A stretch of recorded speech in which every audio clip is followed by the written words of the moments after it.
Graça e paz. Quero estar trazendo uma mensagem, né, de reflexão para nossas famílias nessa hora, né? Mas antes de eu entrar no texto propriamente que Deus ministrou no meu coração, eu quero estar lendo com vocês em Jeremias, no capítulo 18, versículo 1, né? Falar ali sobre o oleiro. A palavra do Senhor que veio a Jeremias, dizendo: Dispõe-te, desce à casa do oleiro, e lá ouvirás as minhas palavras. Desci à casa do oleiro, e eis que ele estava entregue à sua obra, sobre as rodas. Como o vaso que o oleiro fazia de barro lhe estragou na mão, tornou a fazer dele outro vaso, segundo lhe bem pareceu. Então veio a minha palavra do Senhor: Não poderei eu fazer de vós como fez o oleiro, ó casa de Israel? Diz o Senhor: Eis que como barro na mão do oleiro, assim sois vós na minha mão, ó casa de Israel. A palavra que eu quero estar trazendo para a nossa vida nessa hora, né, é para a nossa família, certo? E o tema da mensagem é o resgatar da família. E assim, algo que Deus ministrou no meu coração, que quando Deus manda o profeta descer à casa do oleiro, o texto é muito interessante porque o oleiro ele está ali na obra ali, ele está construindo o barro, ele está fazendo aquele barro de vaso e conforme a sua criatividade, conforme o que ele planejou no seu coração, só que em algum determinado momento aquele barro se estraga na mão do oleiro e o oleiro vai e retorna a fazer novamente o barro e aí Deus ele pergunta: não poderei eu fazer assim com vocês, ó casa de Israel? E o que Deus, o que isso tem a ver com a nossa família, né? O que Deus ministrou no meu coração é o seguinte, é que a relevância é que a nossa família ela deve ter as digitais e o DNA de Deus. Assim como aquele vaso, perdão, ele tem as marcas das impressões da mão do oleiro, ele tem as digitais, ele tem o DNA do oleiro naquele vaso. Assim deve ser a nossa família. A nossa família ela precisa ter o DNA e as impressões digitais de Deus. Se nossa família, se nós não tivermos isso dentro da nossa casa, não vai ser possível ter um resgate verdadeiro da nossa família. Então, a nossa casa, ela precisa isso. Se a gente pegar um vaso, né, construído por um desses homens, com certeza e analisar, dar uma de CSI, a gente vai encontrar ali vestígios do seu DNA, de repente vestígios de pele, impressão digital.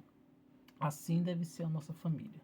Tá? É necessário, meu querido, minha querida, você que está me ouvindo, é necessário que a sua família, que a sua casa tenha as impressões digitais de Deus, tenha o DNA de Deus. Nós estamos vivendo num tempo onde, infelizmente, falar de família é algo muito complicado, preservar a família, lutar pelo casamento, ser marido de uma só mulher, ser esposa de um só marido, sabe, ter os filhos,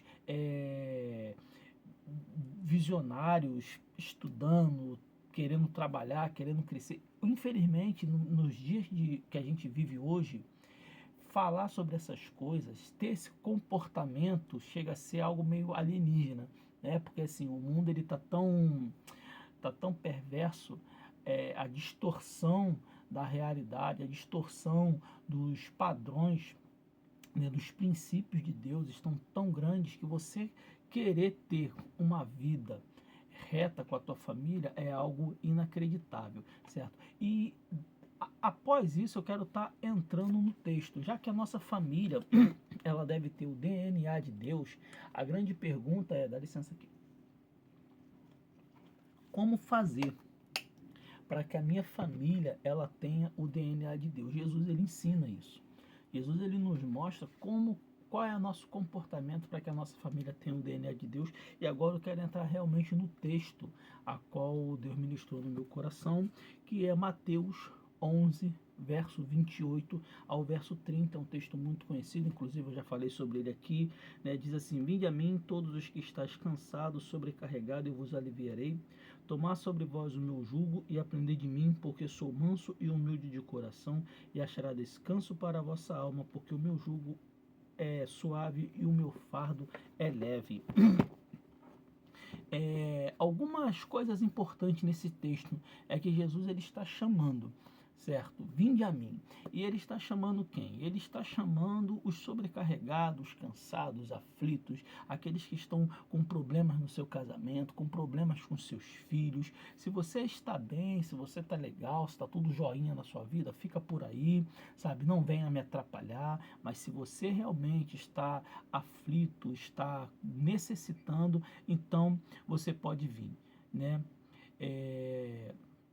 E por que você pode vir? Porque se você vier, Jesus ele vai te dar descanso. Ele vai trocar o fardo dele pesado pelo fardo, o teu fardo pesado, perdão, pelo dele que é leve. Ele vai te dar descanso. Agora, o grande X da questão é como ele vai fazer isso. Como que ele vai fazer? Jesus ele vai simplesmente tirar todo o peso, os problemas, como em um passe de mágica e é isso que vai fazer? Não, não é isso. O texto ele é muito claro. O texto não é isso que o texto promete. Não é isso que Jesus promete. Ele promete trocar o nosso fardo com o dele, só que ele continua. Ele diz: aprender de mim, que sou manso e humilde de coração, encontrará descanso para a vossa alma. Então, o problema é justamente esse. Nós vamos até Jesus, nós levamos a nossa família a Jesus, trocamos o nosso fardo com ele, porém, nós não nos colocamos à disposição de aprender com ele. E aprender o quê? Aprender tudo. Aprender a ser uma nova criatura, aprender a ser um novo pai, um novo esposo, uma nova esposa, um novo filho, uma nova filha, um novo profissional, um novo irmão, um novo membro da igreja. Aprender tudo. Aí, sabe o que acontece quando nós não aprendemos? Nós tomamos os nossos fardos pesados de volta e não conseguimos o descanso para nossas almas, pois nós reprovamos justamente no aprendizado. E é aí que a nossa família começa a trilhar um caminho que não é do nosso agrado, começa a trilhar um caminho que nos entristece, começa a trilhar um caminho que vai contra aquilo que nós realmente desejamos para o nosso futuro. Aprender com Jesus é muito mais do que ler a Bíblia de Gênesis a Apocalipse ou de Apocalipse a Gênesis. Eu não estou te incentivando a não ler, tá entendendo? Leia a Bíblia todo dia, leia bons livros, porque isso vai trazer crescimento para você, tá entendendo? Mas aprender com Jesus é muito mais do que ler. Aprender com Jesus tem a ver com praticar. Tiago 1, 23, 25 fala que Tiago 1, 23, 25. Abrir aqui rapidinho. Tiago 1, 23 ao 25. Jesus, ele diz assim, Tiago diz assim: porque se alguém é ouvinte da palavra e não praticante, assemelha-se ao homem que contempla num espelho seu rosto natural, pois a si mesmo se contempla e se retira e para longe se esquece de como era sua aparência. Mas aquele que considera atentamente a lei perfeita, a lei da liberdade, nela persevera, não sendo ouvinte negligente, mas operoso praticante, esse será bem-aventurado no que realizar. Então, Tiago ele fala sobre o homem que lê a palavra, mas não pratica. Que esse homem é semelhante àquele que se olha no espelho e logo como se afasta se esquece. Mas ele também diz que aquele que lê e pratica, esse homem é bem-aventurado. Então, querido, aprender com Jesus é isso, sabe? É praticar a palavra. Então, o que Jesus ele quer nos ensinar? Ele quer nos ensinar a viver a palavra. Veja bem, Evangelho de João, capítulo 14, verso 21, Jesus, ele diz assim, João 14, 21,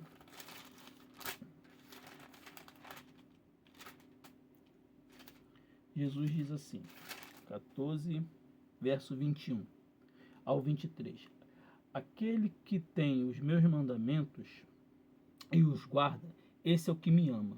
e aquele que me ama será amado do meu Pai, e eu também o amarei e me manifestarei a ele. Disse-lhe Judas, não Iscariote: de onde procede, Senhor, que estás para manifestar-se a nós e não ao mundo? Respondeu Jesus: se alguém me ama, guardará minha palavra, e eu e meu Pai o amará, e viremos para ele e faremos nele morada. Jesus está falando que aquele que me ama, aquele que obedece os meus mandamentos. Por quê, querido? Né?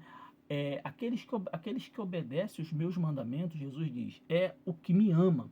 Jesus ele também diz que quem faz isso, ele e o Pai virá a ele e fará nele morada. Aí eu te pergunto,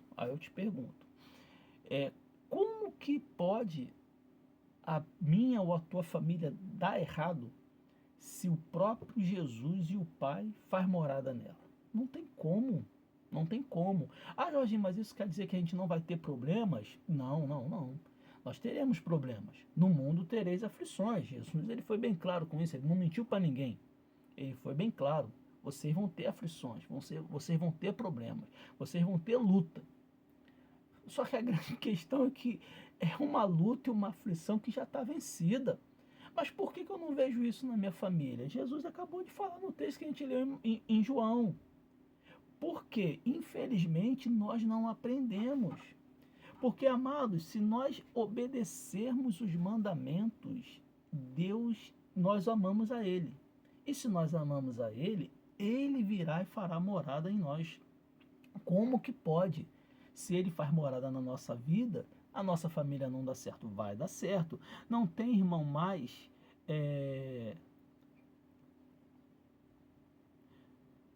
Aí sabe qual é o nosso problema? Perdão aqui. É que aprender dá muito trabalho, sabe? A gente não quer aprender porque aprender dá trabalho. Você que já fez algum curso, já fez alguma faculdade, você que já aprendeu a dirigir, cara, dá um trabalho, né? Dá uma trabalheira. Você que de repente já tirou a sua CNH, você lembra a atenção que é? Né? Caramba, você tem que todo dia lá para a autoescola, você tem que fazer aqueles exercícios daquele livrinho, responder aquele negócio, aí depois você vai para a prática e você tem que decorar todo aqueles macetezinhos de baliza. Gente, aquilo ali é chato, dá trabalho, né? Então, assim, aprender dá muito trabalho. Então, a gente prefere culpar os outros, né? O problema que quando a gente começa a aprender com Jesus também, Deus ele coloca um espelho na nossa frente e mostra que o problema às vezes do nosso casamento sou eu, não é a minha esposa. Muitas vezes a gente coloca a culpa no cônjuge. Ah, minha esposa é isso. Ah, o meu marido é aquilo. Ah, meus filhos é aquilo. Não, não, não, não. Só que quando a gente começa a aprender com Jesus, Jesus ele coloca um espelho na nossa frente e mostra pra gente que o pereba da relação, o problemático é você, sou eu. Sabe? Não tem como, e isso é um confronto no nosso ego, é um confronto na nossa alma, porque a gente acha que a gente sempre está certo, e quando a gente começa a aprender com Jesus, a gente vê que na verdade a gente não está certo nada, irmão. Nós somos problemáticos, sabe? Deus ele é muito misericordioso, né, cara? Porque ele pega assim, pessoas tão problemáticas como nós e, cara, nos leva para fazer parte da família dele. E aí eu te pergunto, se Deus ele escolheu a mim e a você para fazer parte da família dele, não desista da sua família, sabe? Não desista, não desista não. Tenha uma vida de aprendizado diário com Jesus, sabe? Tenha uma vida diária com ele. Tá? Aprenda com ele. A grande verdade é que nós, às vezes, não queremos aprender, né? Porque, como eu falei, porque quando começamos a aprender, descobrimos que nós somos o problema, tá? Nós é que somos o problema. E aprender com Jesus não tem nada a ver com tempo de igreja. Tem uma passagem que Jesus diz que as pessoas vão chegar a ele e vão falar: no teu nome eu preguei. no teu nome eu evangelizei, no teu nome eu profetizei. Jesus simplesmente vai virar para aquelas pessoas e falar: apartai-vos de mim que eu não vos conheço. Então você vê que são pessoas que estavam na igreja, pessoas que faziam a obra de Deus, pessoas que pregavam, que profetizavam, que oravam. E mesmo assim, naquele grande dia, para a decepção delas, Jesus não as conhecia. E por que Jesus não as conhecia se elas estavam na igreja? Eu não consigo entender isso, Jorginho. É simples. É porque elas só estavam na igreja. Elas não eram discípulos. Elas não aprenderam nada. E o discípulo, ele aprende e ele segue os passos daquilo que foi determinado, daquilo que ele aprendeu. Eu estava falando sobre aqui, se você fez uma faculdade, se você fez alguma profissão, você vai perceber que quando você faz um curso, você aprende muita coisa naquele curso, mas você só se torna um profissional quando você começa a praticar aquilo que você aprendeu. A teoria só não basta, tá? Então você apenas está na igreja não basta. É necessário permitir que ele te ensine, que ele dê descanso para a sua alma. Vinde a mim todos que estáis cansados, sobrecarregados, eu vos aliviarei. Sabe, vivemos uma época, irmão, em que as famílias nunca tiveram correndo tantos riscos. E agora cabe a cada um de nós defender a nossa família, defender a nossa casa. Sabe, ser aquele homem, aquela mulher careta mesmo. Não, eu sou fiel. Sabe, não, eu educo os meus filhos nos caminhos do Senhor. E aprender, irmão. Aprender. Não tem jeito, sabe? Para que a gente tenha uma família que realmente seja relevante e que as pessoas possam olhar e admirar. Puxa vida, essa família aí vale a pena eu imitá-la, vale a pena eu seguir os caminhos dela. O único modo é aprendendo com Jesus, sabe? É permitir que os ensinamentos de Jesus se tornem algo real na nossa vida.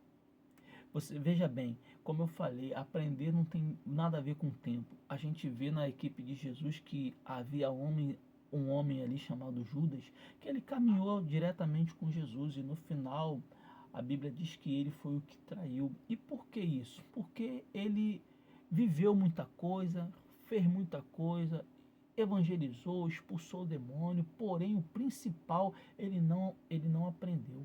Ele não aprendeu a amar ao Senhor, porque Jesus disse: aquele que me ama guardará os meus mandamentos, e eu o amarei, e virei e morarei, e farei nele morada. Então, essa é o grande X da questão. Para que a nossa família seja resgatada e para que a nossa família tenha o DNA de Deus, as impressões digitais de Deus, é importante, é imprescindível que nós amemos ao Senhor, que nós aprendemos com Ele, guardamos os seus mandamentos. Porque Jesus disse: aquele que me ama guardará os meus mandamentos. Aquele que me ama aprenderá, praticará. Tá? Fique com Deus, fique com essa palavra. Deus o abençoe, Deus abençoe a sua família, tá? Que nesse final de ano as bênçãos do Senhor te alcancem e para o próximo ano também que a boa mão de Deus te conduza a você e a sua família naquilo que você traçou. Mas lembre-se, aprenda com Jesus para que você encontre descanso e a sua família encontre descanso. Tá? Há um novo e vivo caminho aberto para cada um de nós. Esse caminho é Jesus. Fique com Deus, graça e paz.